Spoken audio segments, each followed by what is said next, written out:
¿no? Sí. Buenas tardes, estamos acá en CADE con Oscar Rivera, que ha sido 2 veces presidente de CADE Ejecutivos en su larga historia, y es también uno de los personajes más emblemáticos relacionados a esta importantísima reunión.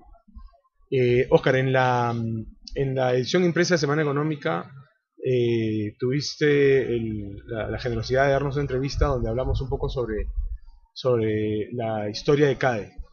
Y ahora Beatriz Boza en su exposición hace unos minutos habló del sueño que ella tiene hacia futuro de un país donde se cumplan las leyes, en fin, donde hay una serie de beneficios que todavía no estamos viendo. Pero yo me imagino que cuando se inició CADE también había un sueño. ¿Ese sueño hasta qué punto se ha cumplido? Bueno, es cierto, como tú bien dices, habían los sueños de los empresarios, con una diferencia que tal vez en esos hace 50 años, su discurso original, Carlos Mariotti y Pedro Beltrán, que era el ministro de Economía, justamente fustigaban un poco al empresario a que tomara más parte en el desarrollo del país. En estos 50 años el empresario ha cambiado. Lo que no ha cambiado es nuestro país, desgraciadamente. El discurso que se daba en esa época, las necesidades en lo que es concerniente a educación, al desarrollo, a necesidades del país, infraestructura, salud, etcétera, etcétera, seguimos exactamente igual estancados. Vamos, había un desarrollo totalmente poblacional, pero este desarrollo poblacional no ha ido parejo con todo lo que significaba país, desarrollo país. Y aquí tal vez podemos encajar con lo que decía hoy día justamente Beatriz Boza en su discurso, y también Carlos Heren. Un poco lo que tenemos es el desafío del futuro. Y este desafío creo que es ahora el país, por lo menos yo, hablando de los 50 años del CADE y las décadas que hemos pasado, creo que soy de esta generación en la cual hemos sufrido todos los diferentes embates, subidas y bajadas. Nunca el Perú está en la posición como está ahora en lo económico. Pero esto económico no es la solución del país, es la solución de lo demás justamente. Y por eso estamos hablando de soñar. ¿Qué es lo que soñamos todos? Yo creo que aquí el gran problema es que tenemos que comprarnos el pleito todos, empresarios, políticos, gobernantes, poder legislativo, poder judicial. Digo no nombre todos estos diferentes poderes, porque son justamente los poderes que están fallando. No va a haber desarrollo del país si no tenemos una legislación que dé estabilidad. No tenemos un desarrollo en el país si no hay seguridad. No hay un desarrollo en el país si no tenemos las leyes claras que justamente empujen a ello. Hemos tenido un gran crecimiento en los últimos años, los TLCs, compromisos de desarrollo, se están firmando, pero esto no va aparejado con lo que necesitamos, un poder legislativo ágil. Nos enfrascamos las últimas semanas en el país, 3 semanas viendo temas del señor Fujimori, 3 semanas viendo problemas de otros, es decir, que no son los temas de actualidad. Seguimos siendo en muchos casos cortoplacistas, y ese es el gran problema. ¿Cómo podemos los empresarios influir para que eso cambie? Porque claro, quienes tienen la pelota en su cancha en esta materia, de alguna manera son los políticos que viven, digamos, tienen los incentivos incorrectos porque viven un poco de ese sistema que no genera pues unas reformas más estructurales y más institucionales. Claro, yo veo un poco, y te voy a tocar acá a la prensa, yo creo que la prensa es la que tiene en este momento gran valor, valores como ustedes, revistas como la de ustedes, con todo el mensaje que tienen, los medios, me refiero, que tiene que haber una prensa más seria. En este momento se ha trocado lo que antes era el país. Antes el político marchaba a la marcha del país, y creo yo que ahora el poder de la prensa, que es realmente un poder en general, la prensa en general, está también marcando un rumbo. Y es en ello yo creo en lo que hay que darle mucho empuje. ¿Cómo fomentar tus medios al desarrollo del político? Tenemos problemas, por ejemplo. ¿Cómo es posible que un Banco Central de Reserva ha pasado año y medio del gobierno y no pueda completar su directorio? Y así pasa en otros elementos. Entonces tenemos un elemento que es básico. Hablamos de lo económico. Un Banco Central no puede dar sus normas completas porque tiene unas patas cojas de su integración, de su directorio, de su pensamiento interno. Tenemos, a Dios gracias, un buen presidente y los directores que ahora lo integran, pero esto es parte del problema. Pero también el que tiene que cambiar es el empresario. Se ha sido una encuesta ahora, más o menos no sé cuáles serán los resultados del empresario, cuánto va pensando en el largo plazo. Entonces, yo creo que es tanto mentalidad empresarial como mentalidad política. El empresario ya, viendo los últimos años, ya pensando en ver su empresa con producción, aplanamientos estratégicos de 4 años, 5 años, que yo creo que es un poco las empresas. Pensamos todo en el corto plazo. Las leyes que se dan son muy cortoplacistas. Pensamos en el hoy, ¿no?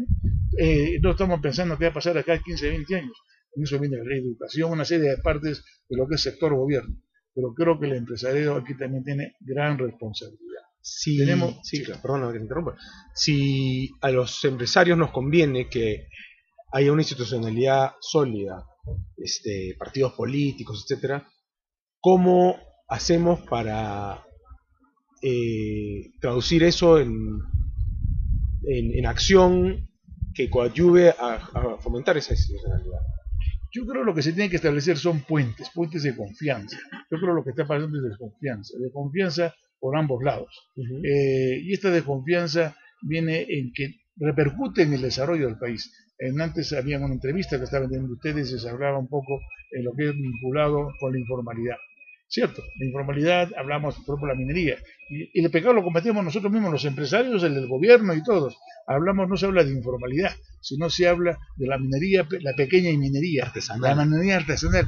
Pues a las cosas hay que llamarlas por su nombre. Es un abuso lo que está pasando ahí, ¿no? Entonces, y hay que poner normas y pautas. Lo que pasa, nadie se anima a poner las normas y pautas. Entonces, yo creo, ahí también apoyo a este gran poder de la prensa, que la prensa, en vez de ocupar titulares con otras cosas, cortoplacistas 100%, serían justamente temas vinculados a lo que es el largo plazo, hacer reaccionar al público, así como lo hacen reaccionar hoy por hoy con temas de corto plazo.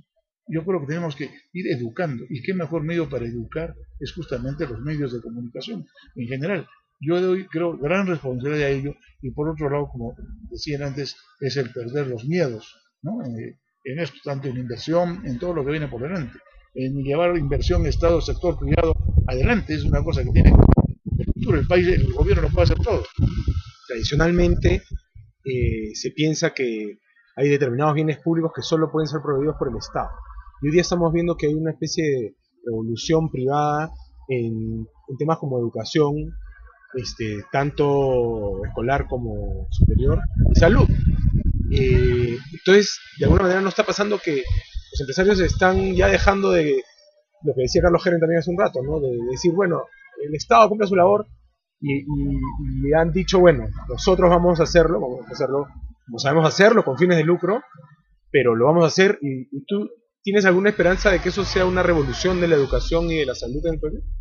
Yo creo que tiene que ser. Por ejemplo, para mí, este ministerio nuevo de lo que es la inclusión social, para mí era el core business del gobierno. No puede ser que el Ministerio de Transporte, el Ministerio de Salud se esté ocupando de la posta médica pequeña del pueblito tal, o llevar energía, agua, desagüe, sino aquí yo creo que es este ministerio en colaboración con nuestras regiones que espero, ya no las veré yo creo, en que se cambie, que no sean las veintitantas regiones que somos como departamentos. Es un grave error político del APRA y de Toledo, el uno convencerse y el otro enmendarla.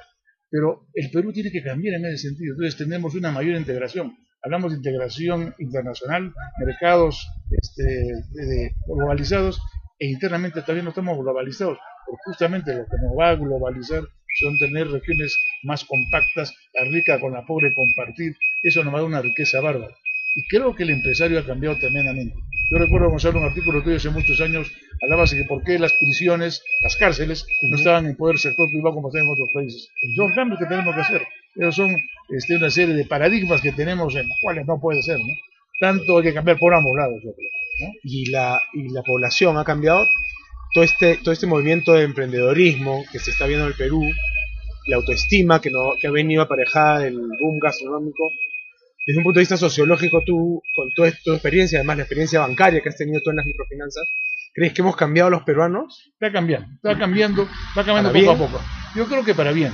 Va cambiando, estamos viendo el desarrollo. Bueno, yo siempre del país digo que somos 3 países en uno. Cuando se compara mucho Perú con Chile, yo siempre digo, comparemos costa peruana con Chile porque los problemas andinos y los problemas de selva son totalmente diferentes. Somos países no comparables. Entonces yo creo que acá hay mucho desarrollo. El cambio que ha sufrido el resto del país es tremendo. Y digo resto, no provincias, porque justamente esa parte, no lo hablo como provinciano que soy, esa parte despectiva que hay. Una vez uno dice, hoy no tiene provincias, hoy no. Provincias son los vencidos, además etimológicamente.